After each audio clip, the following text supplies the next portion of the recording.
'45' అనే మూవీ చూసా. Starring 'RB Shetty', 'Shivaraj Kumar' and 'Upendra'. ఈ మూవీ గురించి నేనైతే చాలా రోజుల నుంచి వెయిట్ చేస్తున్నా. యాక్చువల్లీ ఈ మూవీని థియేటర్‌లోనే చూద్దాం అనుకున్నా. కానీ ఏంటంటే వాళ్ళు పోస్ట్‌పోన్ చేసుకుంటూ వచ్చారు. దాని తర్వాత నాకు ఇంట్రెస్ట్ పోయింది. లేట్‌గా రిలీజ్ చేశారు. దాని తర్వాత చాలా జరిగాయన్నమాట.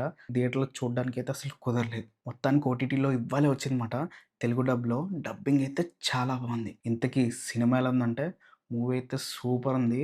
ఎక్సలెంట్‌గా ఉందన్నమాట. ఎస్పెషల్లీ ఆ కాన్సెప్ట్ అయితే టాప్ నాచ్ కాన్సెప్ట్ అనమాట.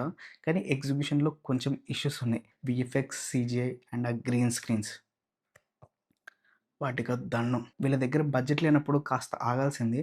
కానీ నాకున్న ఒక మంచి కాన్సెప్ట్‌ని చెడగొట్టారన్న ఫీలింగ్ వచ్చిందన్నమాట. మనం చాలా వరకు కూడా ఆ స్టోరీ అండ్ కాన్సెప్ట్‌లోకి చాలా డీప్‌గా ఇన్వాల్వ్ అవుతాం. కానీ మధ్యలో ఆ సీజీఐ, వీఎఫ్ఎక్స్ వల్ల కొంచెం చిరాకనేది వస్తదన్నమాట. వాటి వల్ల ఒక కన్‌ఫ్యూజన్ అనేది క్రియేట్ అవుద్ది.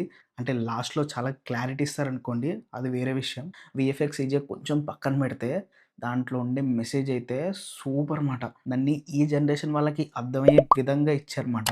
అదైతే చాలా బావుంది. ఆ స్టైల్ ఆఫ్ మేకింగ్ నచ్చింది గానీ, కొంచెం జాగ్రత్త తీసుకొనుంటే ఇంకా బావుండేదన్న ఫీలింగ్ అయితే వచ్చిందన్నమాట. ఈ మూవీలో మెసేజ్ ఎంత క్లియర్‌గా ఉందో, డెప్త్ కూడా అంతే ఉందన్నమాట.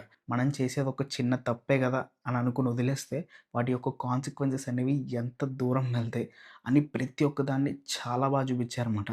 కాస్ట్ చూసిన తర్వాత గూడా మీరు మూవీ చూడకపోతే ఇంకెవడు ఏం చేయలేడన్నమాట. బేసిక్‌గా ఈ మూవీలో మనకేం చూపిస్తారంటే, ఒక మనిషి చనిపోయిన తర్వాత అసలు ఏం జరుగుతది? ఏంటి? అని చెప్పి గరుడ పురాణంలో ఆల్రెడీ రాసుంటది. దాన్ని మనకి వివరించి చెప్తారన్నమాట. అంతే. దాన్ని బట్టి మన డ్యూటీస్ ఏంటి? మన రెస్పాన్సిబిలిటీస్ ఏంటి? మనం ఎలా ప్రవర్తించాలి? ఎలా ప్రవర్తించకూడదు? ఇవన్నీ కొంచెం ఒక ఎగ్జాంపుల్‌గా చూపిస్తారన్నమాట. ఇంకా ఫైనల్‌గా చెప్పొచ్చేదేంటంటే మూవీలో అయితే ఎక్సలెంట్ కాన్సెప్ట్ ఉంది. కొంచెం విజువల్స్‌ని తట్టుకుంటే గనక సూపర్ ఉంటదన్నమాట సినిమా. అస్సలు మిస్ అవ్వద్దు. Must watch movie. జీ ఫైవ్‌లో స్ట్రీమింగ్ అవుతుంది. తెలుగు డబ్ కూడా అవైలబుల్‌గా ఉంది. డబ్బింగ్ కూడా చాలా బావుంది.